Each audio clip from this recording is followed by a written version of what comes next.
Call the meeting to order. Did we get anyone for open forum? None received. Okay. I got confirmation of the agenda, moved by Brian, seconded by Michael. Any discussion on the agenda? Okay, is anyone opposed to it? All right, we're off to a good start. That's passed. Any declaration of your interest can declare now or at any other time through the meeting. Next, we have Committee of the Whole, and motion there to resolve into Committee of the Whole, moved by Jim and seconded by Barbara. Any discussion? Oh, you get any discussion there? Okay, anyone opposed? That is carried. Next, appointment of the chair, moved by Brian, seconded by Jim, and I'm starting to get psychic with how this goes. Yeah. And I've lost all audio. We can hear you, John. Okay, We can hear you, my friend. Yep. Yeah, okay. Now, Mr. Chair, yeah, is this the moment where your psychic abilities predict that Councillor DeBreen would nominate Mayor Woodbury as chair? well, I didn't have anyone down council in thought because I thought most would, but yeah, that was the general gist of it. Yep. Yeah. Carry on. Wow, you're right on the mark then. I so move. Okay, we've got Brian and Jim moving it already, and I thought that was how it would go anyways. With Drive on. So, anyone opposed? So Yeah, go ahead. is one of those movers and seconders supposed to nominate someone? Because maybe my audio cut out at the same time as yours because I didn't hear anyone actually nominate you. Yeah, Brian did. Okay, thanks. Okay. Anyone opposed? Okay, that's carried. Now we'll move into 7.1.1, moved by Martin, seconded by Michael, and that's that we received the budget and recommend it to council. Pass that over to Liam.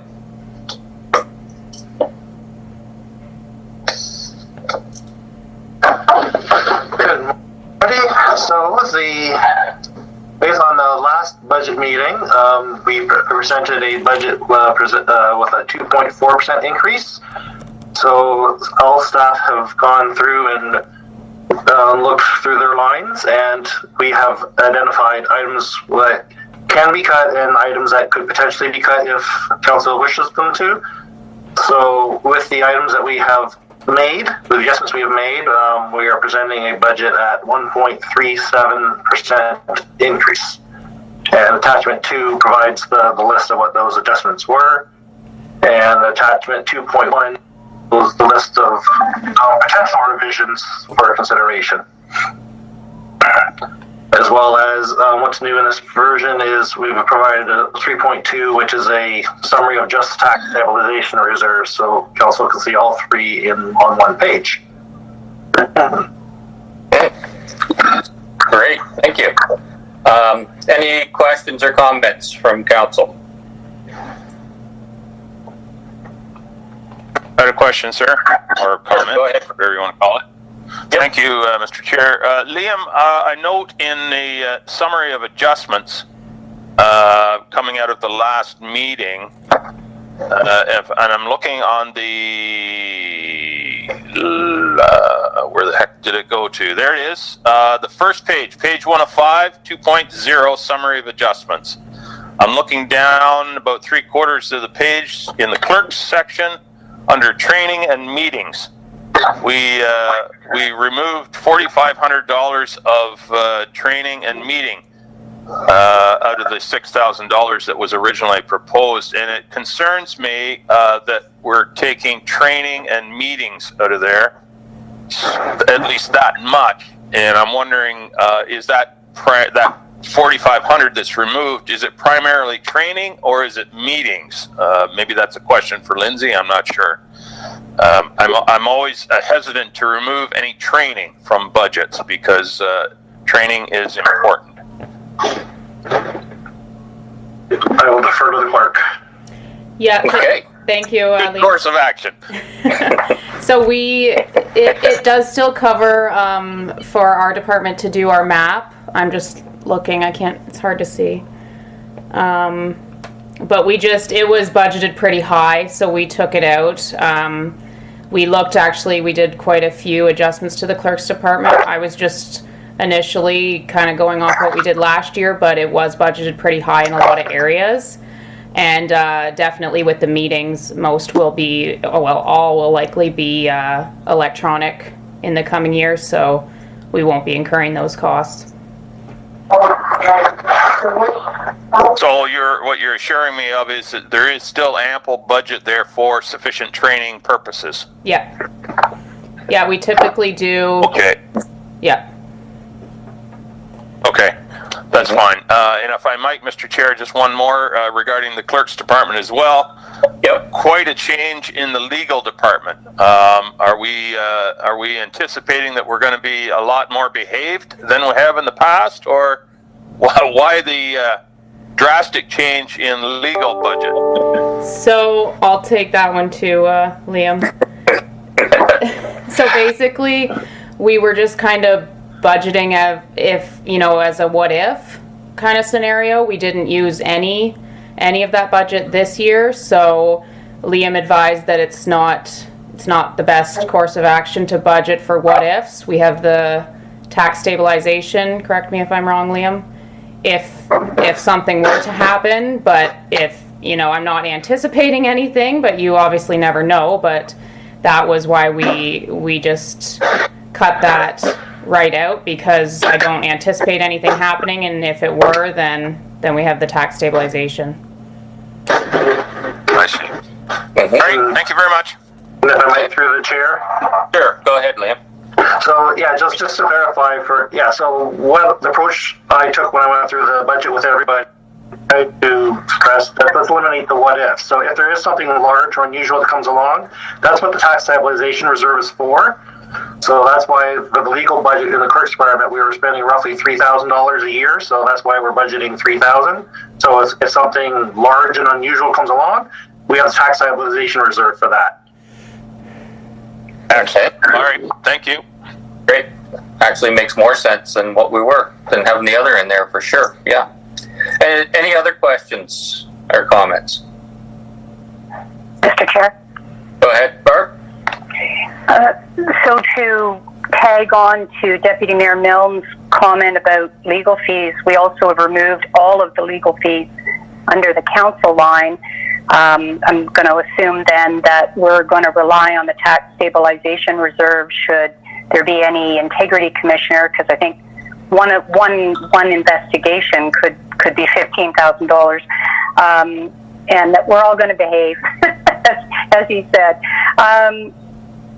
Is that correct, Liam? That you're removing the legal what if cushion because we now have a tax stabilization reserve, because you've taken it out of the building, not the building department, but the bylaw enforcement, and that's my question.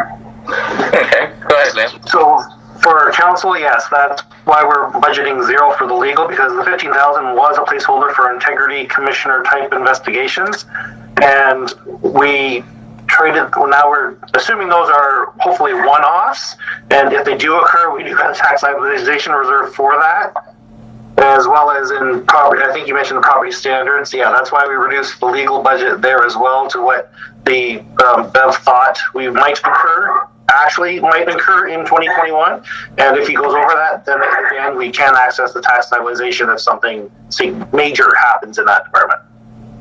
Okay, thank you. And I did have one more question, if I may, Mr. Yep. Chair. Go ahead. On that first page where we're talking about council, the stipend per diem is being reduced by $21,500. Our stipends and our meetings are pretty much set. Are we already tracking $20,000 less on a year-over-year basis? or how do you foresee that 21,000 not being required? Maybe Yes, to that's- Lindsay or... Yeah, probably to Lindsay. Yeah, Liam and I looked at what we'd be spending for the end of this year, and it was pretty high. And then with we did the math with the COLA added for next year, and we definitely didn't need. I think it was at 180, I believe, that we had budgeted for, and we definitely didn't need that. So we think this is way more realistic. Okay, that's great. Yep. Thank you. Dave? So I just want to caution that when we get back to normal with maybe travel costs to meetings and so on, more training because of being able to travel. If we go back to our normal lives in 2022, some of these cuts may come back to haunt us because we'll have to find that 1% maybe that we're cutting around these different little pieces of 20,000 here, 20,000 there. But I think this is realistic for 2021. But just caution that these cuts maybe have an impact in a future budget cycle. Yep, absolutely. Thanks, Dave. Any other questions for Liam on the budget? Or Lindsay?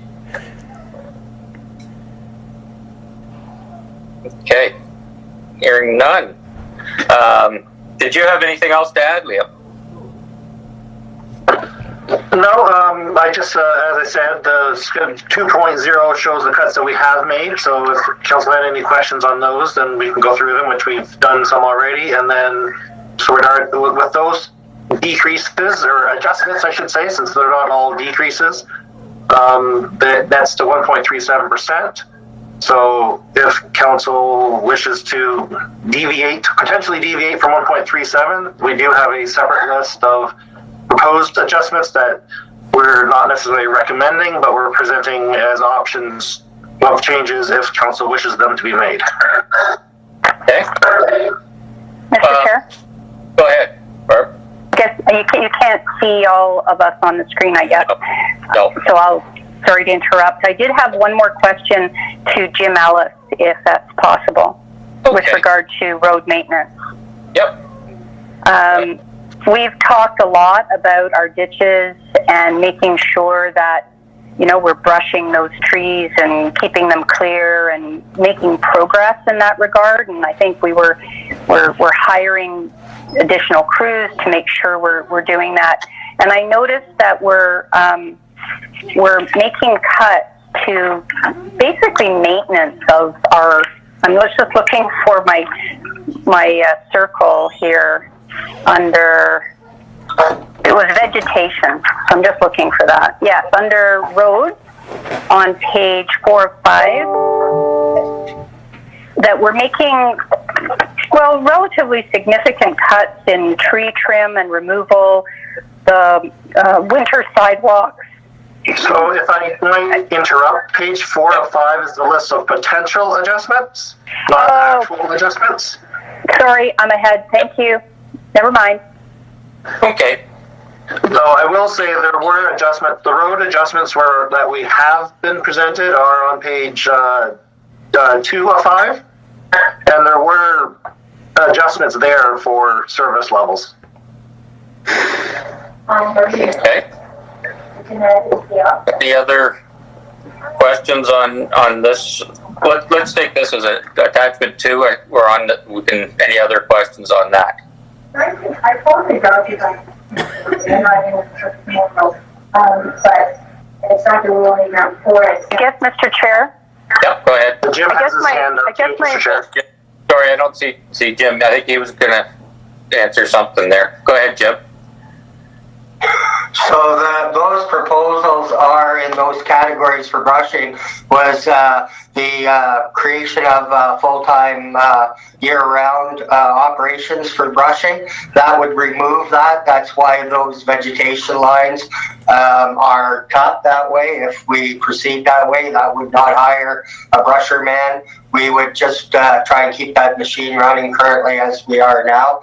That is also due to the fact in some of those categories that we've removed the wet blade mower, so we wouldn't be operating that in during those times when we would do it.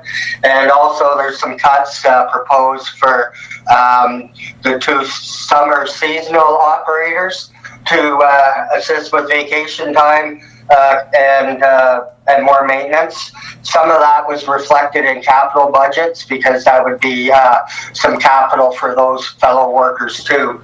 We also looked at some sidewalk maintenance adjustments.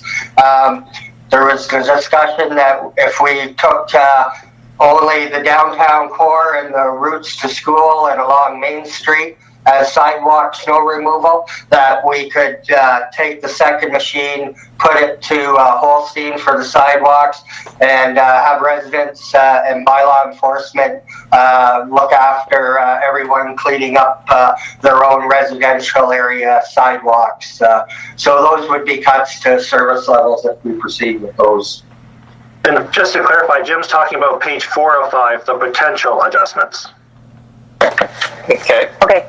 Yep. Thank you, Mr. Chair. Just to Yep. follow up, I'm sorry to have gotten ahead of that. I did want to just ask, with regard to 205, Jim, and not the potential, we're talking 1.3, right? Yeah, 1.3. With those items in, if we wanted to go further down, those would be potential cuts. But my question to Jim is that with the way it is at the present time, without any of those additional cuts, are you concerned in any way that we would be falling behind in our roads and other maintenance areas? Go ahead, Jim. Well, a lot of this, the potential cutbacks are in the vegetation areas along roadsides. So we've heard council saying they see the growth there and want to try to address it, but it would not necessarily impact operations on the safe travel of the roads as such. We do looking for trees that are going to be a deadfall or something, or have an issue come along, but that is a lot of trimming back in a lot of areas that we've heard council discuss previously about. Thank you. Thank you. Any other questions or comments on attachment 2? John Jason here. Go ahead, Jason. Just wondered, I guess it's to Jim here, we've had a pretty good fall here, so the snow removal budget should be in pretty good shape, or not budget, but costs for this part of the year. Has it been there? Go ahead, Jim. Well, looking at timesheets basically for last weekend or last 2 week period, most of guys are in an 80-hour work week. So yes, there hasn't been a whole lot of level. There has been a few people out, but not, again, we've hired some additional seasonal at each depot to help with manage the weekend. They have just been trained and they are just going into their work week cycle for Wednesday to Sundays. That started this week after having some on-hands training. So yeah, it's been a little bit lighter so far this year. But again, those are unpredictable and unforeseeable. If we look at how it's going to be right now, to end out, it looks like a lot of snow coming, and a lot of that will be on holiday time. So that will be paid at double time and time and a half on weekends, as how the stat holidays are structured for this weekend. So. Okay. Anything else, Jason? No, not right now, no. Okay. Thanks. Mark? John? Yep. Yeah, through the chair, Jim. How are you? Looking at page 2, solid waste. I know it's not a large amount, but you're reducing the new roll-off bins for you guys. You're reducing it to 1. Is that going to cause a logistical problem with you? Like, meaning more time on the road and more man hours? Are you going to save any by getting 1? No, we're just trying to ramp up to have more receptacles available. That is a big thing that we see basically in that spring cleanup time frame. Would allow us to have extra bins sitting there at Dundalk, and yeah, we could pull them in and out. We've in the past on May 2-4 or whatever had the truck available there, the roll off. To shuttle bins, but that would give us more empties just to move around and not have to travel back and forth from Egremont or wherever to unload and bring them back to keep us rolling there. But we're trying to be a bit proactive, but we can still manage. I think one is at least a step in the right direction. But again, we can push one off for another year. And again, with the landfill, not knowing when we're having, if we get approval to reclaim the old site, that can fall off till we get approval and bring that back and forward. Okay, good. Thank you. Thanks. Anyone else for the attachment 2?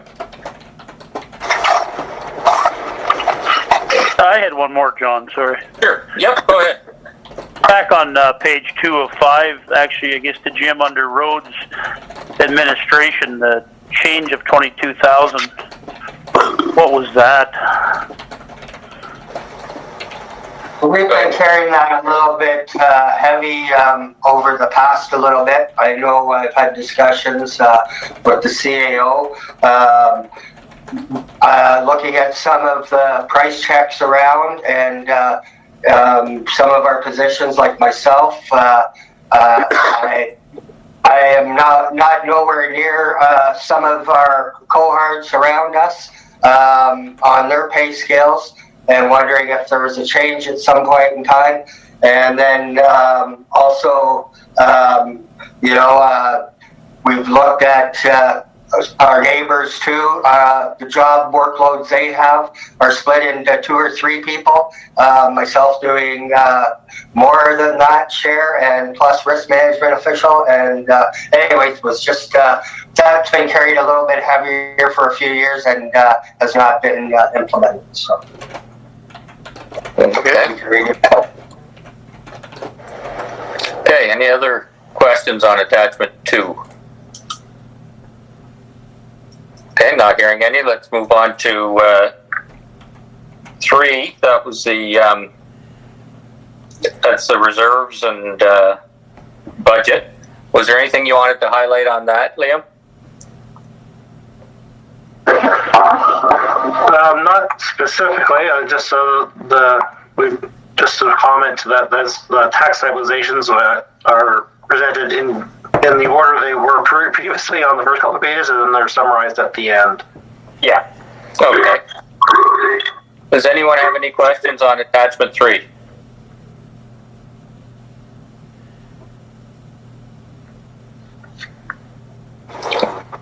John, Martin here. Yep, go ahead, Mark.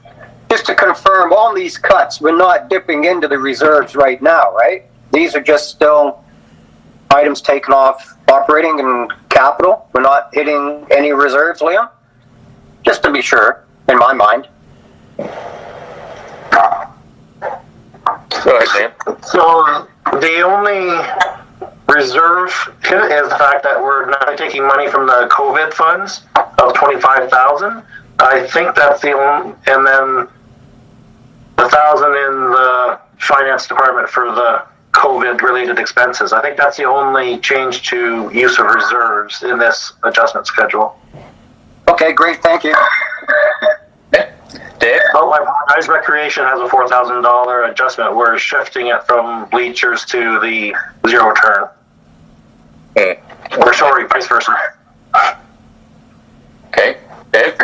I think one thing we need to recognize is just the level of tax stabilization reserve, and we should get or have a discussion at some point here in relation to using those monies rather than borrowing for some of the debt in the budget.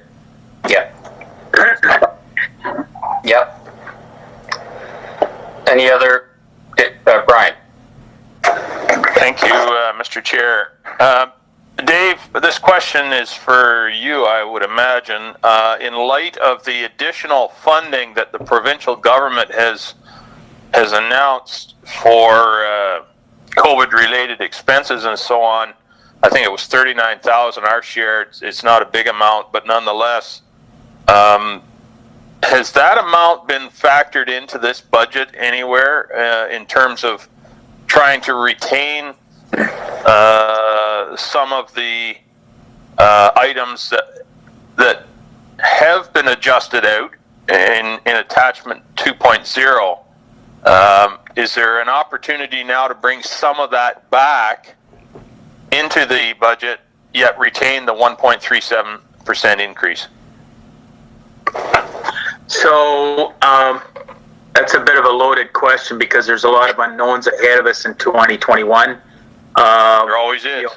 The present day unknown is maybe reality now of the arena being shut down. So obviously there's going to be a loss of revenue. There's going to be expenses to keep that, although we're going to cut the plant compressors back and maintain the ice for the 28 days. But, the lack of revenue to support employees, although we're redeploying. So, what's the next one? Is this 28 days going to become 56 days or further out even?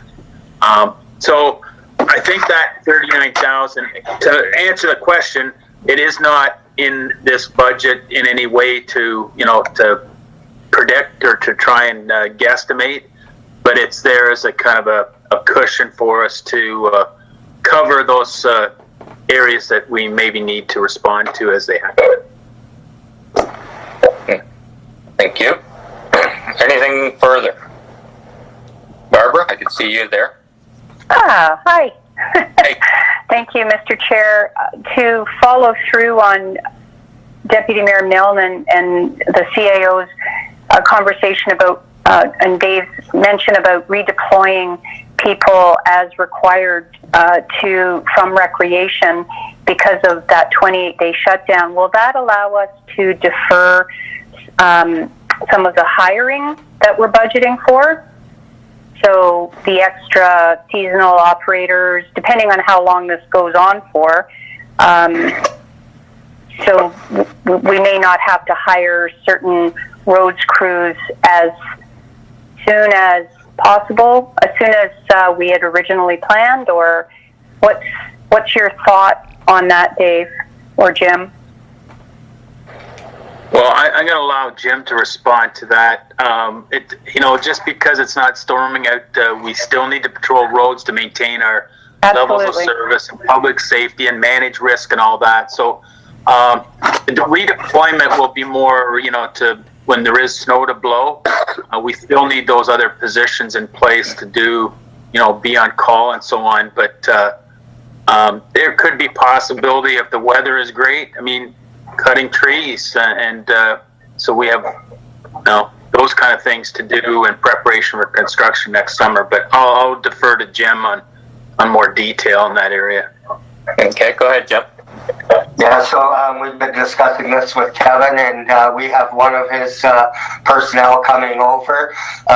Again, Dave mentioned about sidewalk snow blowing. This fella, he also has another job, so patrolling's probably not in his ability to, with the hours he puts in, be able to go out at 2 o'clock in the morning for us. So patrol's out by the look of things for us. But like Dave said, we can put him on through the day through tree cutting. That will just add extra manpower to get more accomplished, but he's not really filling in a seasonal role, and it could be only up to 28 days. So okay, thank you.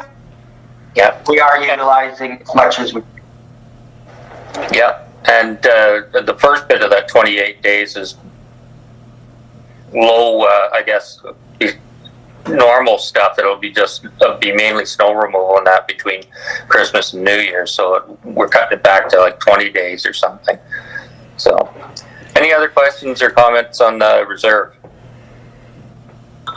If not, we'll move on to the next attachment, attachment 4.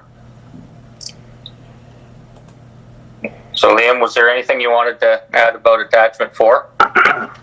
So just want to clarify, attachment 4 is the summary of capital and special projects that we've sort of gone through already in detail to a certain extent at the November meetings. Yeah. So this is just the current version of it with the adjustments that have been made. Okay. Any questions or comments? Barbara? Just wanted to clarify the attachment 4. It says attachment 1 at the top on the first page, right? Yep. And then it's attachment Right, 4 sorry. after that, right? I just Yeah. just my hard copy. Want to make Yes, sure I'm on the right. I missed updating the header on that first page. I apologize. No problem. Top right-hand side says 4.0 index, page 1 of 23. Yeah, that I just wanted to make sure that I was on the right document. But thank you. Okay. Any questions or comments on that? Question here, John. Sure. I want to go back, if I could, to one of Dave's comments, and he mentioned that, some of these smaller cuts, bits and pieces here and there, are anticipating a lower expense in 21 because of reduced activities related to the pandemic. And then for 22, we may be looking, to build those little pieces of the budget back up again because of, going back to some semblance of normality.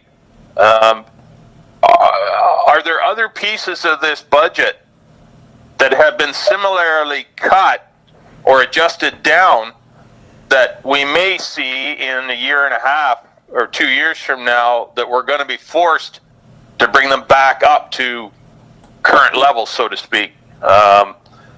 And I guess an overall general question would be something to the effect of, is 1.37 going to look like in 2 years, golly, we should have went to 2.37 to try to keep ahead of, it's inevitable the increase is going to come when we go back to, as they say, some semblance of normality. Anyway, I'll leave it there. Is there a concern there, Dave?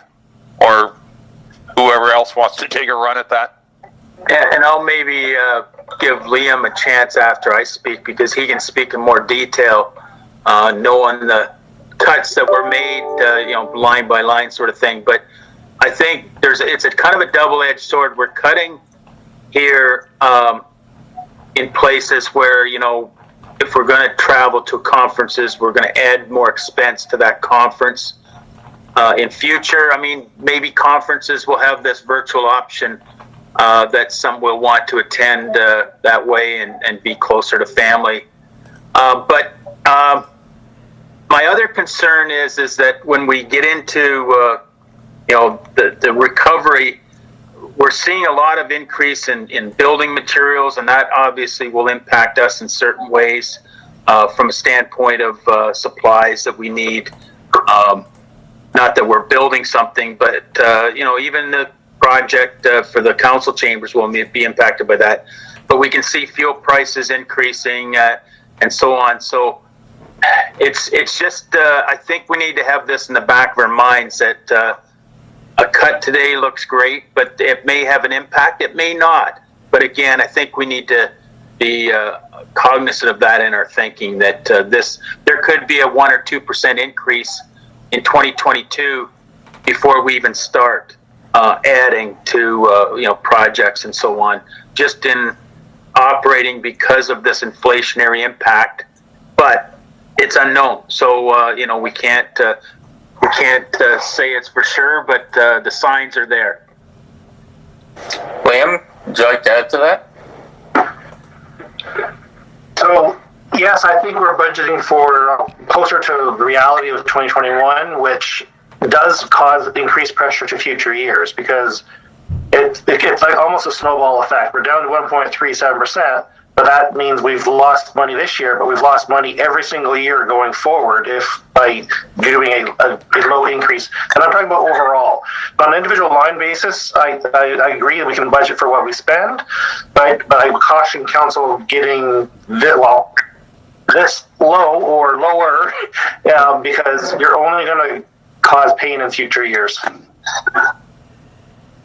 Okay, thank you. Brian? So I guess where I'm going with this is ultimately, and it relates, I guess, somewhat to that 39,000 that I spoke about a minute ago. Do we need to budget an additional amount or percentage to go into reserves, anticipating that in 22, a lot of our expenses are going to start climbing significantly, I expect, because in the recovery phase, inflation is going to start to ramp up. It's not going to stay at zero, and that's almost where we are now, inflation-wise, I think. The danger is there, and if we put some money into reserves now, that may buffer a little bit of the increases that Liam and Dave are speaking about in the future. Just my thought, maybe, a 0.5% budget increase strictly to go into general reserves for deployment in a year or 2 years from now, maybe, if we need it. Just to try to stay ahead of the game a bit. And I know Jason probably doesn't want to hear that, but it concerns me that if we're in 2 years looking at an increase of 4 or 5%, that won't be pretty either. Yeah. If I may, Mr. Chair? Sure. Yeah, go ahead, yep. So I would say that the tax stabilization for general operations is fairly healthy. I would say the capital funding is where we're lacking the most, really, that causes for future issues. And one of the potential adjustments that are listed here was actually, in order to achieve the 1.37%, we're issuing $942,000 worth of debt in the roads department. So if I would prefer reducing debt level issuance, which eases the pressure in future years first, over just putting money into a reserve and still issuing that debt. Perfect. Yeah. Brian? Which I'm perfectly fine with, because it achieves the same thing. You're right. Although it, in a different way. But yeah, I'd be full on for something like that. Yeah, and that sounds like a good all-around strategy of, reduce debt, but still have our levels there. So, any questions or comments on that from anyone? Barbara? I agree with Deputy Mayor Milne, and I had a concern when we were pulling out all of the placeholders for a new facility or administration building, or where we're just wiping those budget lines out for this year, instead of maybe putting in $50,000 into a reserve specifically for those, because we know that they're going to come back into the plan eventually.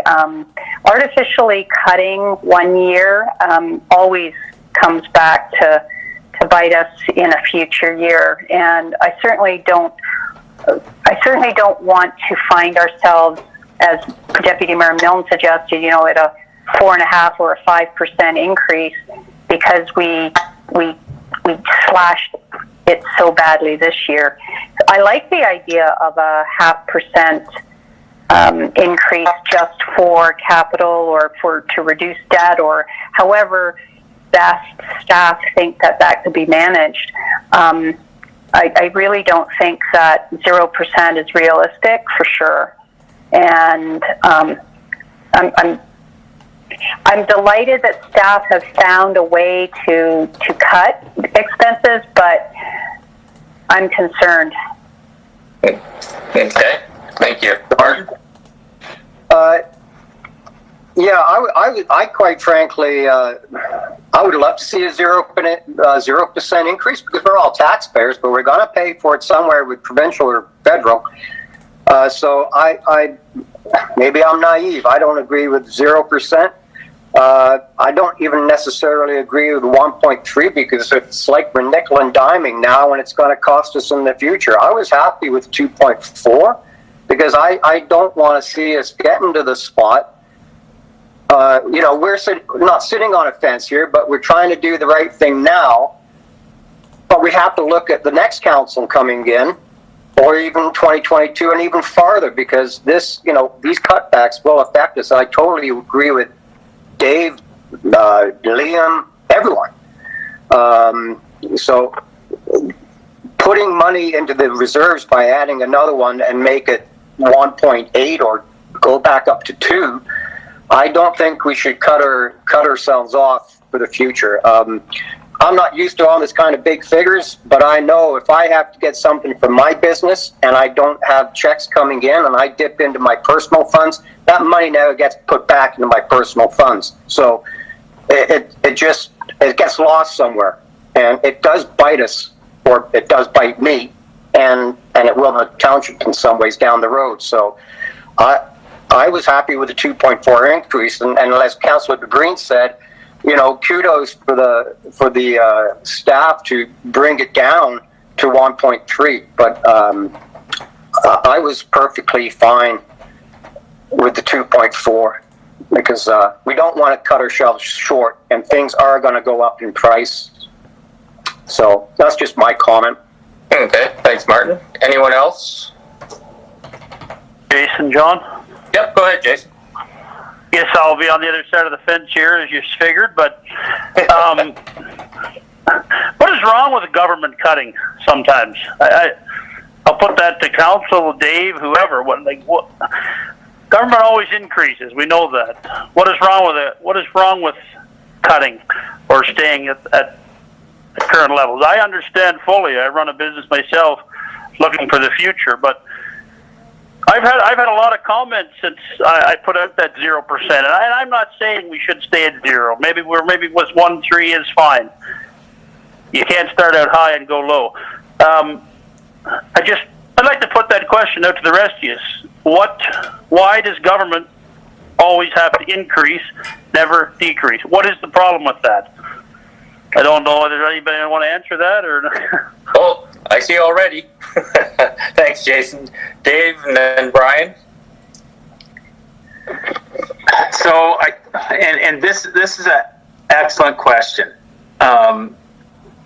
Society as a whole, unless we're going to change with COVID and all this sort of thing, does not have an appetite for less services. And one of my examples is when I was in London, I shoveled my driveway and I shoveled my sidewalk in front of my place, and it was just part of the routine.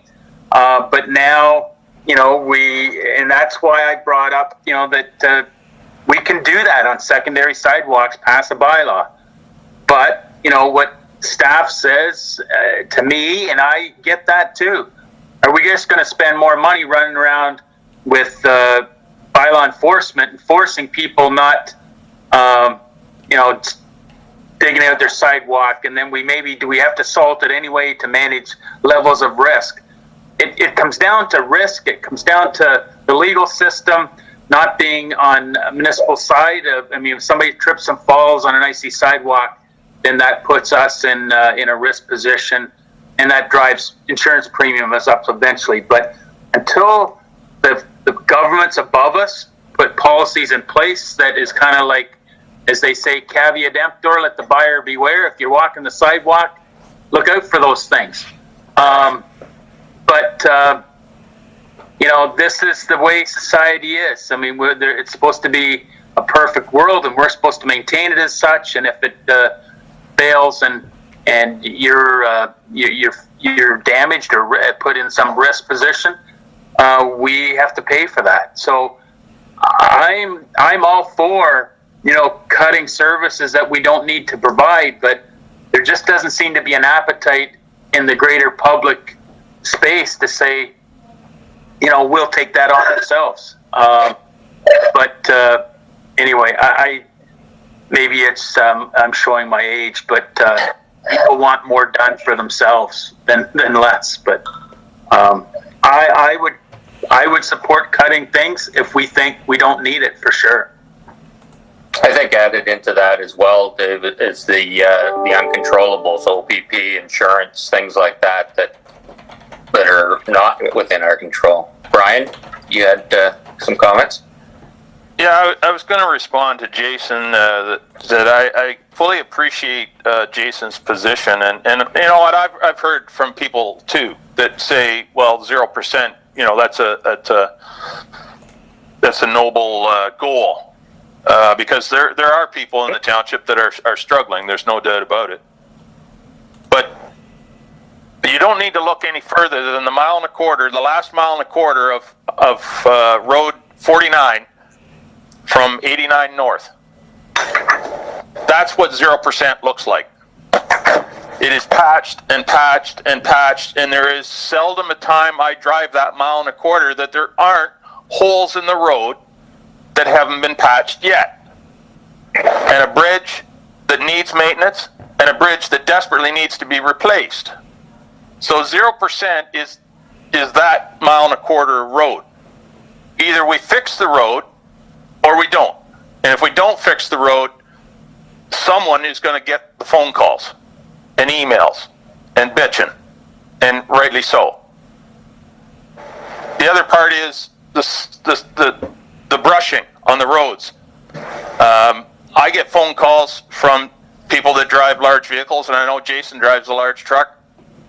2 trucks meet on some of these roads. The brush is taking the mirrors and lights off the trucks because it's hanging over into the road, and that's not safe. We can't push the snow back. You can't see at the corners. That's what 0% looks like. And if that's what we want, and that's what we are going to tolerate, then have at her. But in my mind, that's not where we want to go.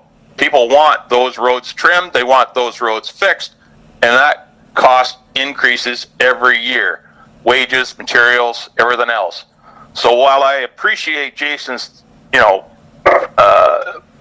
sentiments of going to 0% and trying to soften the blow to some of our residents, generally speaking, I don't think that's where our residents want to go. So, I can't support 0%, and as I've said before, I would very much like to see us put more money into capital reserves to try to keep those things working. Okay, thanks, Brian. I think too, if and this would be in the new year after budget, but I think if we were to look at the services that we deliver, I don't think nickel and diming the services is as much the way to go to achieve less of an increase, as much as, like Dave said, is this a service that we want to supply? And we would cut out services, but I don't know if we have any of those at this point. Like, I think it's we're doing what the public wants, and if we do, like you say, Brian, it's going to cost. Martin, and then Barb. Yeah, thanks, John. Yeah, just a comment. And this is to Jason and Michael, who both brought the idea of 0% up. There are other townships, even Collingwood, I think, the other day said they would be doing a 0%. But Collingwood's a really booming area. They might be able to afford 0%. I don't know. But the thing is, referring to what Dave said about what people want, it is exactly that. With that grading of the roads from 1 to 5, to have the 400 series highways bare in the wintertime. Well, really, people should learn how to drive. That would do a lot of cost savings. You don't need black pavement in the wintertime. And then there's all the salt. There's all collateral damage from things that the people want. You have to pay for it. And that's good. I don't want to see. I fully agree with Deputy Mayor Mills. Some of the roads that I drive on, getting to jobs. I like his comment. That's what 0% looks like. I don't really think, even though it is a good idea, and as I said prior, I'm a taxpayer. 0% would be nice, but I don't think it's right. It's going to come back in the future. So, just my comment. Okay, thank you. Barb? Thank you, Mr. Chair. Now that I'm off mute, I think that analogy is, this is what 0% looks like. I think that's 49 is a perfect example of what we tried to get funding for, and it was going to be over $2 million to fix those bridges and that mile and a quarter. Taking on additional debt is not necessarily healthy, but we do have room to do that. But I'm never in favor of taking on debt. And I guess we also have to look at our asset manager that we've hired to evaluate with staff to go and look at all of our facilities. I know that that's a work in progress to determine, do we need these facilities? How much maintenance is required? And I don't think we're budgeting enough for the existing facilities just, while we're doing those evaluations. We have facilities that, may or may not remain as a township facility, but we're over the years we haven't put enough maintenance into it. So those dollars comes back, in the end. And if we, like you said, Mayor Woodbury, wages continue to go up, cost of that salt for the road, the expectation of residents to have sidewalks shoveled. I'm like Dave. When I was in the city, I had to shovel my walkway. Be nice, clear your ice, and we would have to hire additional bylaw enforcement officers in order to keep up with all of that. So, one for the other, I'm not sure. I like the idea, Dave and John, of sitting down in the new year and evaluating the service levels so that we can, say to our residents, these are the services we provide, and, this is where we've improved those services as a result of increasing those taxes, or, are you prepared to give up those services? And I agree with you, John. I don't think there's many services that we provide that we could just not provide them anymore. Anyway, those are my thoughts, and I would be really comfortable in at 1.8 or 2%. Okay, thank you. I agree. I also just would like to say, too, that I think that the zero should be part of the discussion every year. I think it helps ground us as well. So, I think that's good to be in the discussion. Any other comments or questions? Jason, John? Hey. Oh, go ahead, Mike. Mike, and then Jason. Yeah, when we brought the zero in, it was more or less looking at all departments to look. And look at the money they found in different things, that this was heavy, that was heavy. We cut money here, we didn't need this was over. That's the way to look at this, is to try to find things that we don't need versus the things that we do want. That's what I mean. Every manager, they need to look at it. Like the basketball nets, we didn't need them this year. The arena's going to be closed again. So, they took it off this year. Maybe next year we're going to need it. Maybe there's a grant for it. But back and forth, I think that's what we need to do. As a group, looking at it, at 1.3, that's not too bad, But as I said, at the end, we have to see that everything is balanced, right? Absolutely. Thanks, Michael. Jason? I guess maybe I'm coming at it from I don't know how we would word it, I guess I'm trying to push back a bit and maybe send a message somehow to our upper governments. As we talk about the roads, I understand, Brian, that road's in rough shape. But the bridge there, we hire these consultants and all these bridge studies, and it all costs money. And that bridge, to me, who knows? It might not. The studies say that, but in reality, that bridge might last another 50 years if we pave over it. We've got to push back against some of these government guys, these studies, this and that and that. They just keep wanting more. And that's where I come in at my 0%. Maybe it's not realistic. I understand we have to look forward for the future, but you know, I don't know. We're talking about, you know, wages always going up, so we have to cover that. Well, wages aren't always going up in the private sector, and I'm not picking on our employees.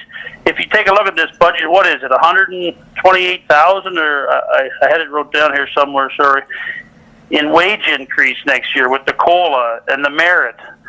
And it just, the government's just pushing in on us everywhere. I understand we're the government. It's just people are sick of it, and that's my opinion anyways.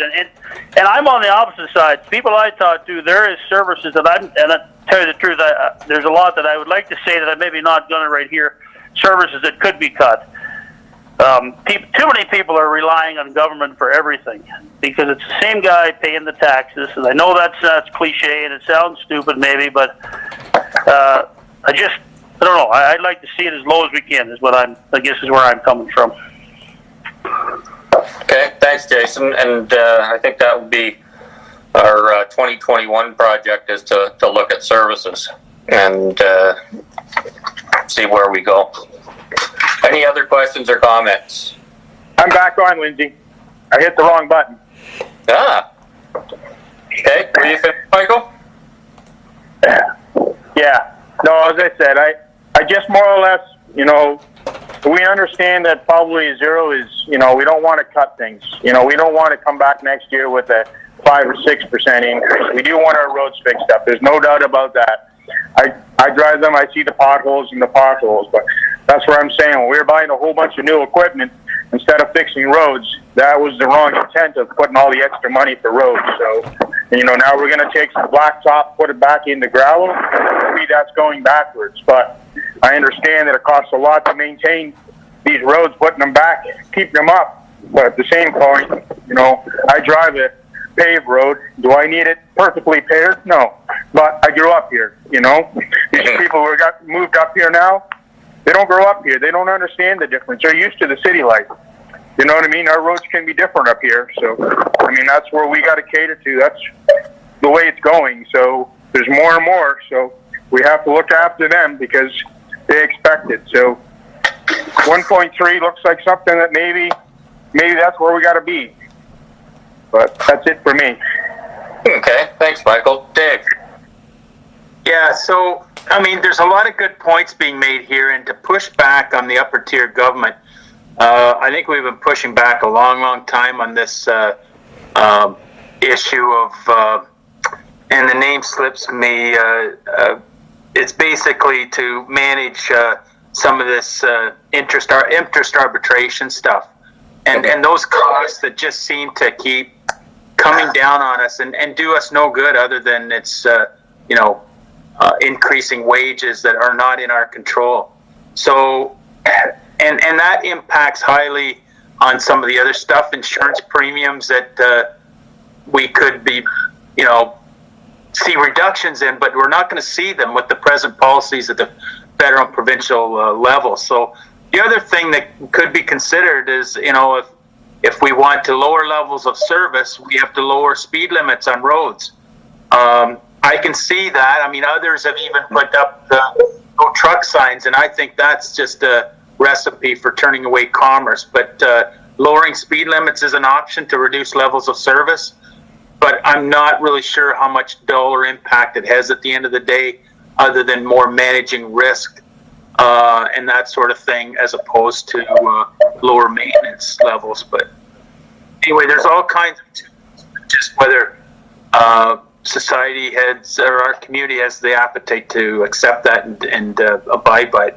I know I've got calls already of concerns related to turning pavement back to gravel. So that's, we can't have our cake and eat it too. I mean, if we want the services, it comes with a price. So maybe that's a community discussion we need to have. I think we need to have first where we think we can cut services as a good open discussion, get it all on the table, take it to the community and see what they say. Yep, absolutely. Yep. Any other? Chair Okay. Woodbury? Yep.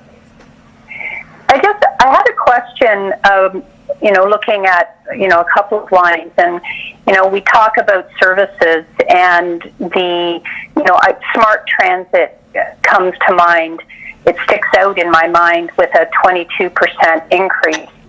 And I know that there's talks with the county.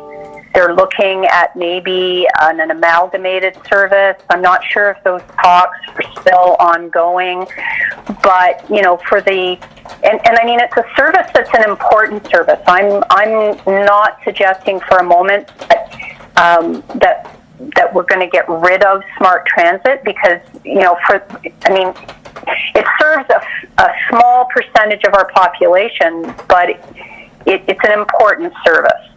A 22% increase, when we're looking at evolving into our own transit system, where do you see that going, John? What we've got, Stephanie at the county that's looking after transportation has been working on a lot of stuff.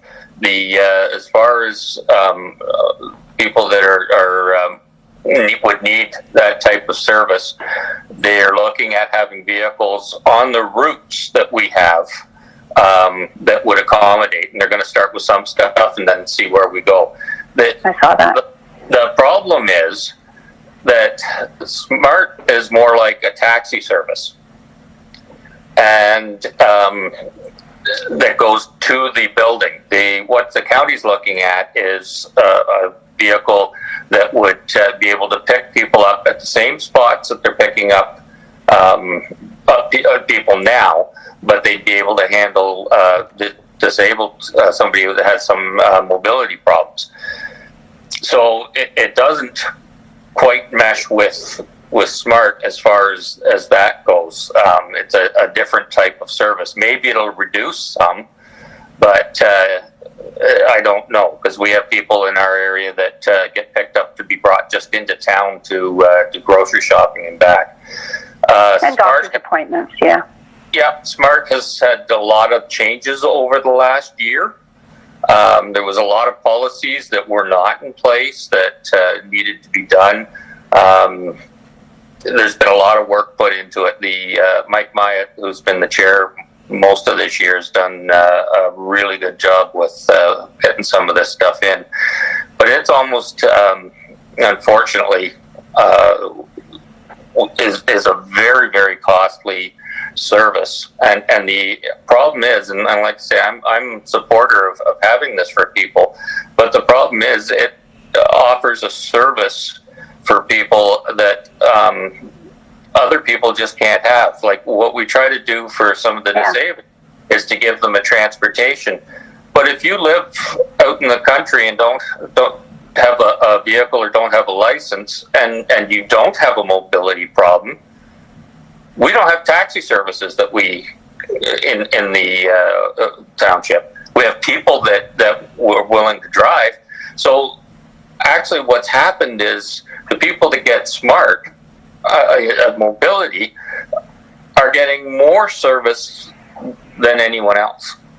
Right. So it is an offset thing. So Stephanie has agreed to talk to the board again to see if there's something that we can do. And Scott Mackey from Chatsworth that sits on the board with me, he's the mayor. Him and I are going to see if we can push this somewhere or not. So in the new year, that answer.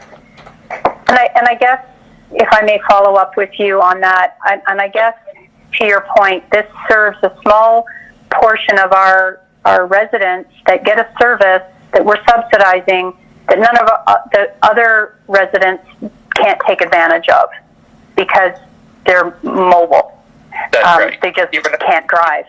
Even if they were at their own home. Right. So has SMART ever considered expanding the service to be more of a taxi type service? Like I don't know if municipalities subsidize local taxi services. If they, I don't know. It's just, that's a difficult one to you want the service, but it's not open to everyone. So it's really not fair to all taxpayers. But I'm glad that they're looking at it, and hopefully, a better solution, and maybe expanding its service to more people will help reduce their costs. I'm not sure. Yeah, they will not be looking at taxi being like a taxi because they don't want to compete with others. Like Hanover has taxis, Saugeen Shores, a few of the others. So it's a spot that just it's a real in a tough spot. And realistically, for us, 6 people use it. They have more listed because more are registered, but 6 people use it. Right. Dave, had some comments? Yeah, I think we have to be we've talked about GTR taking on that whole transportation piece, but we have to be cognizant of is GTR is still subsidized and it's a pilot, and if it no longer is a pilot, it's 100% burden on the taxpayers, whether it's county or lower tier. And so before we just expand with SMART, I mean, even though we have discussed it at a staff level, we got to be careful we take on more before we know how the whole GTR piece is going to be funded, or is it even going to exist at the end of the pilot. Mm-hmm. One more question, Mr. Chair. Sure. About planning. I think that the 200% increase is the additional consulting contracts, I think, that we need to do in order to get the official plan and the zoning bylaw amended, updated. Liam, can you just clarify that that's not it's like a 1 year, maybe 2 year kind of thing? So through the chair, that increase is not the zoning consultant. The zoning consultant is being funded out of reserves. The increase is due to $40,000 is due to lower budgeted revenues, which is to a more realistic level according to Trent. Oh, okay. Thank you. Okay. Anyone else?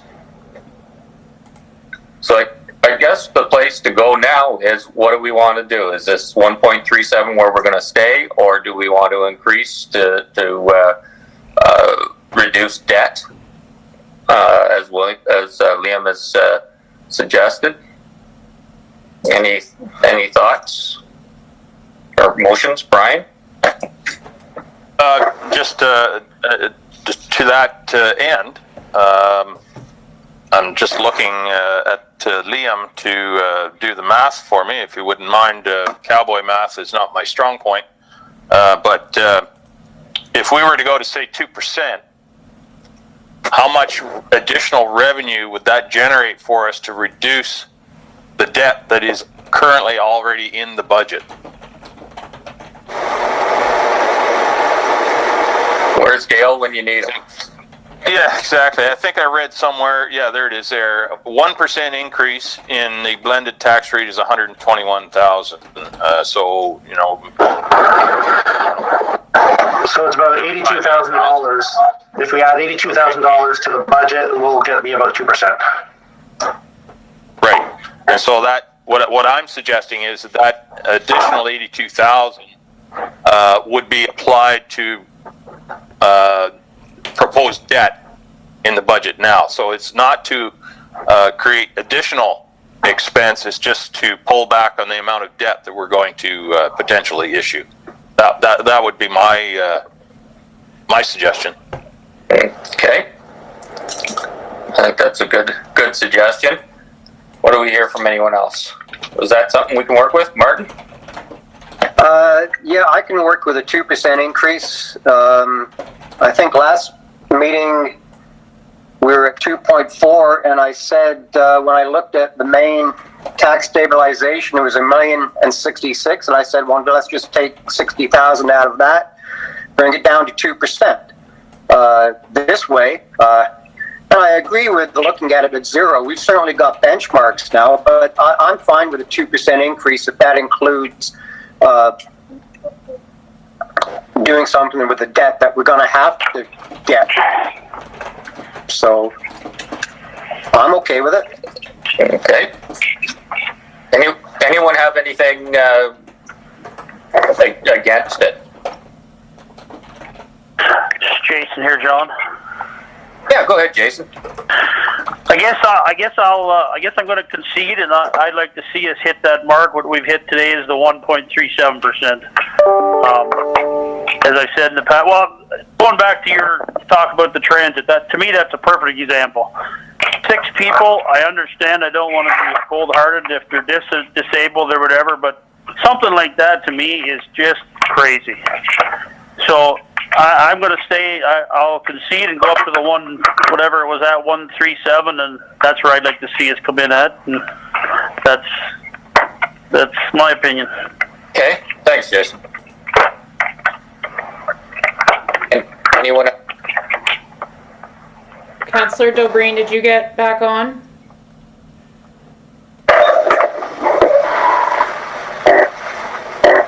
Can you hear me?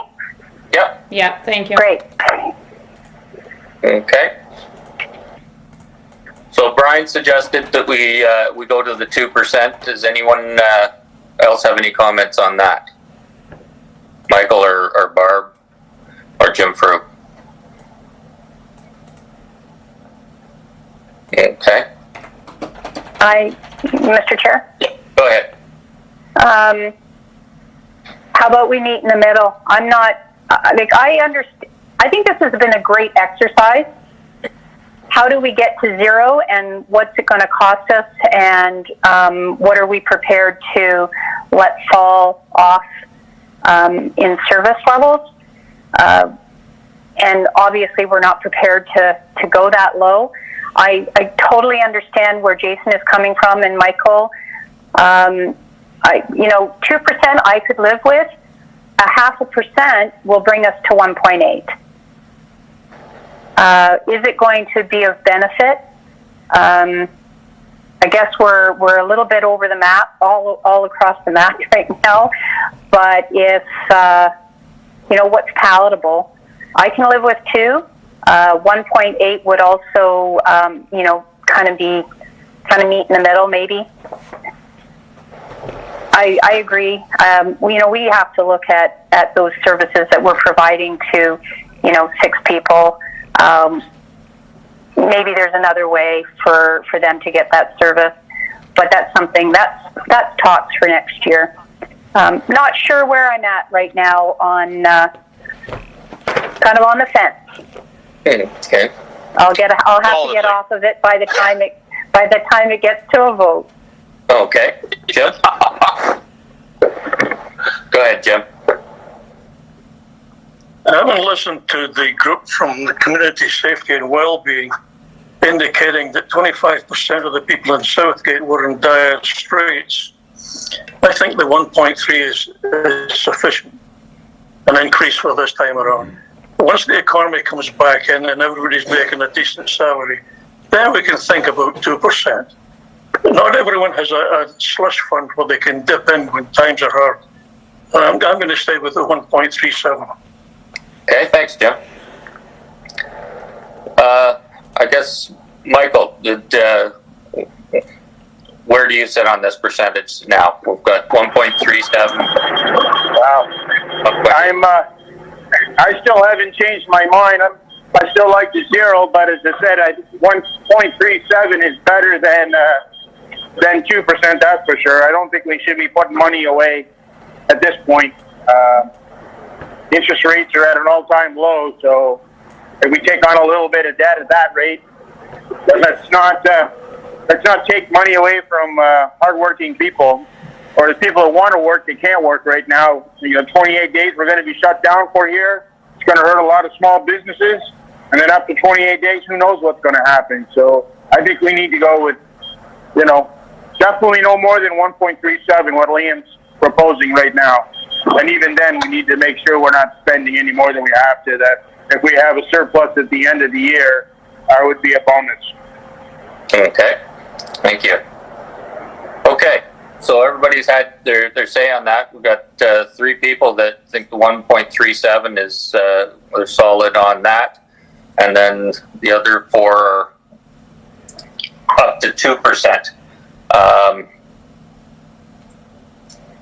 So John, how do you want to if I might. go ahead? No, I just want to make sure there's no motion right now on the table. Just to clarify that. Okay. Yeah. Yeah. Brian suggested the 2%, but he didn't move it or second. There was no seconder. No.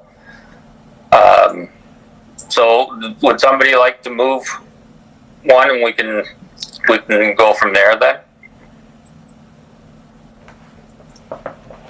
Feel like I'm in an auction. Yeah, me too.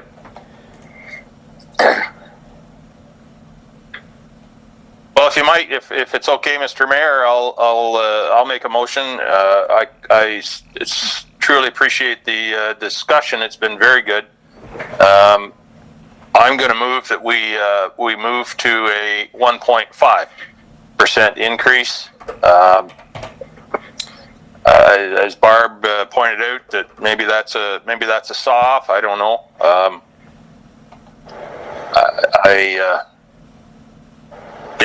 I'll move that we put a 1.5% increase in place, and any additional revenue from where we are at the draft budget now would be applied to debt. Okay. I would second that. All right. We've had lots of discussion. Does anybody want to add anything to that?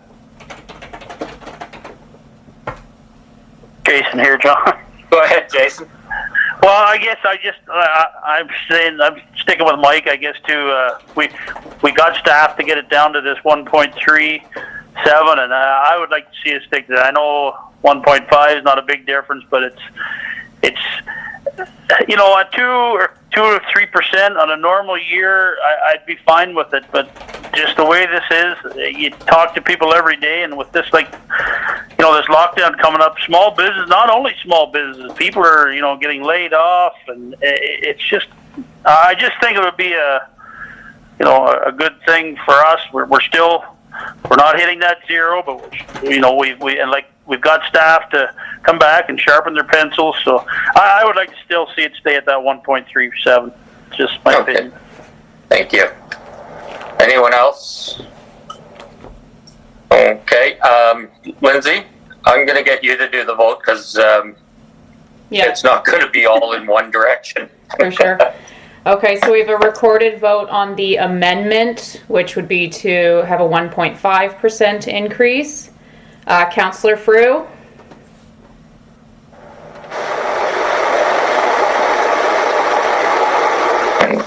Councillor Frew, you're on mute.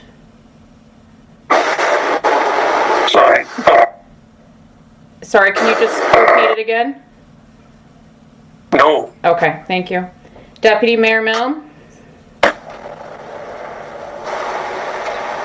Yay. Councillor Rice? No. Councillor Shipston? Yes. Councillor Dobreen? Yes. Councillor Shearson? No. Mayor Woodbury? Yes. Okay, by a vote of 4 to 3, that's carried. Okay, so then we have the full motion that we receive the staff report as budget information, and the committee of the whole recommend it to council for approval. And the amendment that we just passed at 1.5%. Yep. Any further discussion on that? Okay, hearing none. Is anyone opposed? And we'll declare that passed. Now we have a motion moved by Michael, seconded by Jason, that we resolve back to council meeting. Does anyone have any opposition to that? Okay, hearing none, we'll declare that passed. Yeah, go ahead. Could we have a 5-minute break? I think we could. So I've got 10:20. We'll see you at 10:25.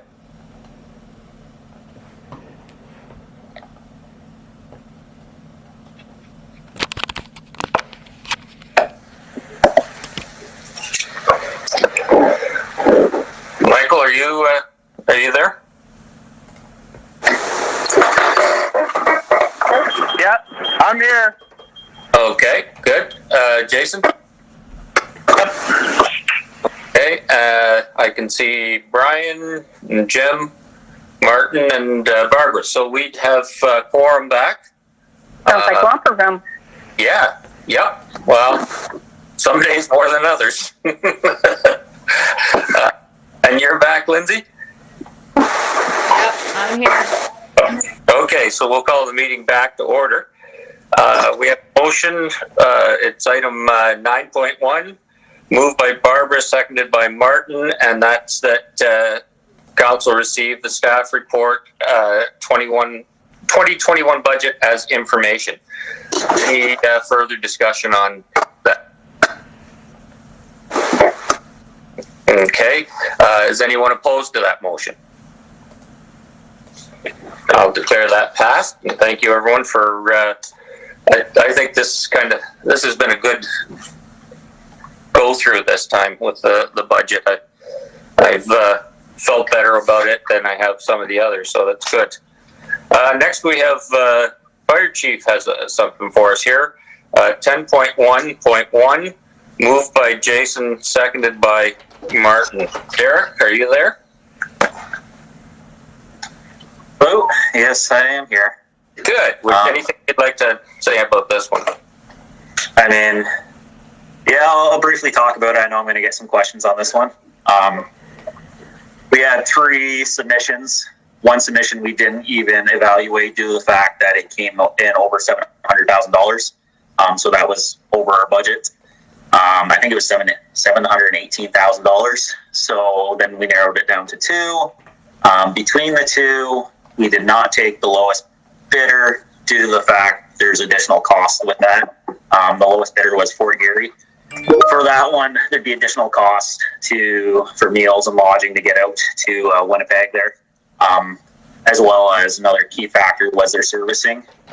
They did not offer servicing themselves. They used a third-party contractor out of Ontario here. So there's definitely a benefit for us buying a commercial truck from Commercial, who will be doing the servicing themselves. It eliminates that middleman.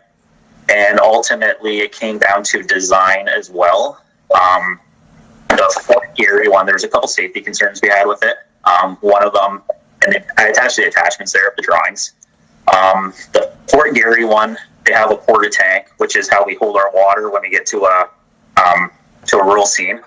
It weighs 124 pounds, and they have it where it's sitting is 6 feet up in the air in the back of the truck.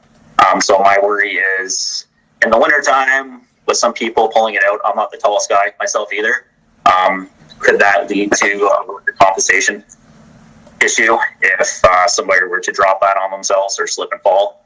And then the second safety issue I had was the pump house itself on the Fort Garry one, where the pump operator controls everything. It's where the hoses come off for the discharge. So he'll be reaching over, reaching under, possibly lead to a strain. Where the other one, the Commercial one, the pump panel itself was set off to the side of it, so he wouldn't be reaching over hoses and all that. So that is the major decisions for those ones. I guess I'll take any questions. Okay, thanks, Derek. I as well like the placement of they call them transverse beds, but the hose beds right beside the pump panel on the Commercial one, where they're lower and easier to load and easier to unload. So are there any questions from council? And I can't see there's Brian, I can see him, so go ahead. Thanks, Mr. Mayor. Chief, just wondering, our last purchase, I suppose, or most of our fleet, I think, are they not from Fort Garry? Yeah, our original pumper, the 96 pumper that we're going to be replacing, is a Fort Garry build. Pumper 11, which is a 2011, is a Fort Garry build itself. I mean, there is benefit to going with the contractor that we've used before, but ultimately, there's no harm, I think, in trying something new as well. I don't like throwing all my eggs in one basket. Essentially, commercial. But yeah. No, I was just going to say I don't disagree with you there. I just I wondered what your thoughts were on maintaining, the fleet continuity. I suppose you'd call it. The 96 itself, years ago, Brian, you might remember this one. This was before my time. It actually had to get driven back out west to Fort Garry because the box was rotting out itself. So that's definitely a major concern. Where if we buy a truck from an Ontario company, obviously it's made down, the chassis is made down in Florida, a little bit's done in Quebec, and then it comes to Woodstock there where their final design is. If anything happens, we're taking it back to Woodstock. That's it. We're not going a province away. Yeah. There's a couple other. Oh, that's good. Thank you. Yeah. There's a couple other things with that as well. Over 30% of the fire trucks in the country are in Ontario, and the majority of those are in Southern Ontario. So why a company wouldn't have a rep here is one thing. But the cab chassis and your motor, your pump, they're all kind of, you could have almost the exact same from either company. It's more the layout for the equipment than anything. If I'm not mistaken, Derek, that's the way it always was anyway. So yeah, no, it's pretty well the exact same. The major differences, like I said, is the storage of the port tank and the pump panel itself. They did offer a $12,000 discount, which would put them within $1,000 of each other if we paid all up front. Unfortunately, due to COVID and that, and talking to the treasurer, we don't have those funds, so we would pay about $9,000 in interest alone. So really, it's not worth it. Where now, because of COVID, I know we want to keep costs low. For the commercial one, we don't have to pay into 2022. We pay it all in 2022. For the Fort Garry one, we'd have to pay 30% for the chassis in 2021, and then the rest on delivery in 2022. So it kind of helps out with next year's budget a little bit. Yep. Okay. Any other questions or comments? Jason, John. Okay, Jason, and then Barb. What kind of a warranty do they give on a truck like that, Derek? I was just curious. So it's 10-year warranty on paint. It goes off everything. It's mostly 10 years. There's a 5-year warranty on, I believe, the motor. Same as your average vehicle, essentially. There's nothing really spectacular out of the way. Kind of a nice thing that they're throwing into with commercial is they're going to get a year of pump testing for free. So that will save us about $1,000 off the first year. So. Okay. Anything else, Jason? Oh no, just was curious. Yeah. Yeah. They're basically the same warranty for the cabin chassis motors as a normal commercial vehicle. Barbara. Thank you, Mr. Chair, to Derek or to Liam, with regard to the cost. So we don't pay anything until 2022. Correct. With commercial, it is a final upfront, or on delivery, we pay the full amount in 2022. Nothing in 2021. Okay, so yeah, and by 2022, the interest rates may be different. We don't have to make that decision now to take that discount? The discount would be on when we sign with them. So once we award the tender, we'd have to let them know. Based off calculations, like I said, you're spending $9,000 in interest, so really you're only saving about $3,000. Do you want to incorporate that sort of in your budget for next year, or just wait the extra year and see how it goes? I guess my follow-up question then would be, if we were to say to them that we'll take the discount, and then come 2022, if we don't like the interest rates, we can say, all right, we're not going to take the discount, we're going to pay it in full. Like we're going to borrow. The discount is pay up front before the truck is even built. So in 2022, delivery is expected in 2022. So once they start building it, the discount's off the table. Okay, so my first question was, we pay now? We're not paying now, we pay on delivery in 2022. Yep. Yeah. Okay, thank you. Any other questions or comments? Okay. Knowing a little bit about fire trucks, and being on the receiving end of fire trucks that money was saved on or corners were cut that was almost impossible for firefighters to work off of. Eric, I think you've done an excellent job, you and your staff, of going through and getting a truck that's going to be very workable for on-the-ground firefighters, and you've done a good job here, so thank you. So if there's no more, I'll call the question. Is anyone opposed to that motion? Hearing none, I'll declare that passed, and look forward to seeing that truck. Next, we have moved by, well, we don't have moved by anybody yet. Oh yeah, there it is. Moved by Jim, seconded by Barbara, the correspondence number 11. Does anyone want any of those pulled? Or if not, then we can just discuss the ones that are there. I don't see here any pulled, so does anyone want to discuss any of the 3 items under consent? Barbara?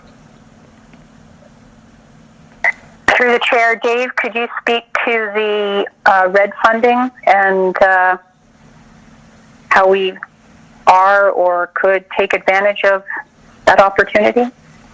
Yeah, we're going to bring a proposal in January to the 13th meeting on a red funding application and the ideas behind it.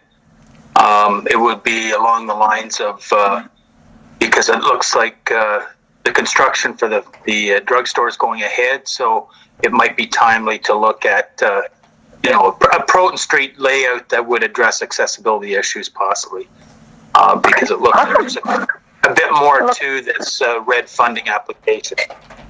Look forward to it. Thank you. Thank you. Any other questions or comments on any of these? Brian?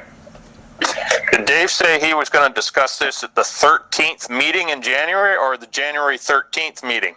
Yes. Yes. Okay. By then, it'll probably be more than the 13th meeting for some. Martin? You're muted, Martin. Oh, I was agreeing with you so far. Yeah. Yeah.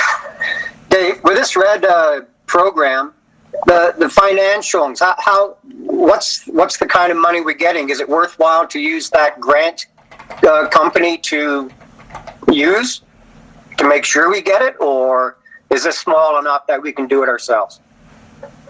We believe it's small enough we can do it ourselves at this point in time, but we're assessing that as well.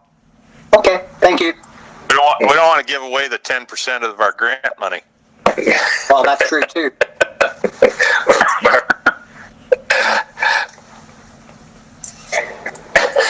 Okay.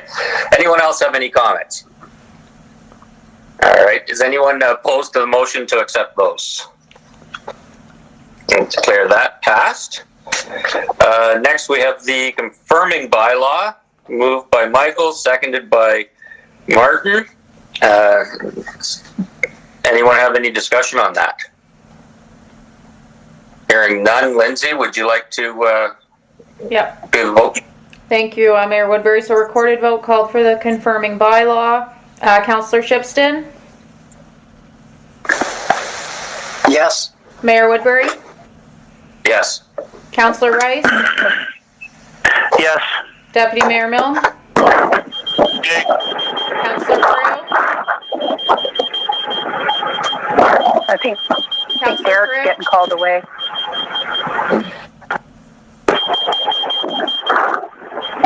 Councillor Frew, Yes. Councillor Dobreen. Yes. It was Councillor Shearson I was muting. Just 1 second. Yeah. Councillor Shearson, Here. Yes. by a vote of 7-0, that's carried. That's great. Thank you. And next we just have Brian's motion to adjourn. So, but before we do, I just really want to thank all of council for what's been going on with this budget process. I think we're in a real realistic spot, and it just shows when you can have all these different ideas and different opinions and work together that we can come up with something very, very good. So I'd just like to thank everybody for that. And then Brian's motion, does anyone, well, I know Martin wanted to stay till noon, but the rest of us, is anyone opposed Shortest to... budget meeting on record. Yeah. Anyone opposed to us adjourning? And Lindsay, if you see anyone go to talk, then just mute them because we don't want it. I'm good at that. Merry Christmas, all. Merry Christmas, Merry everyone. Great. Merry Christmas, everybody. guys. Have a Thank you. safe one. Yeah. Merry Christmas. This conference is no longer being recorded.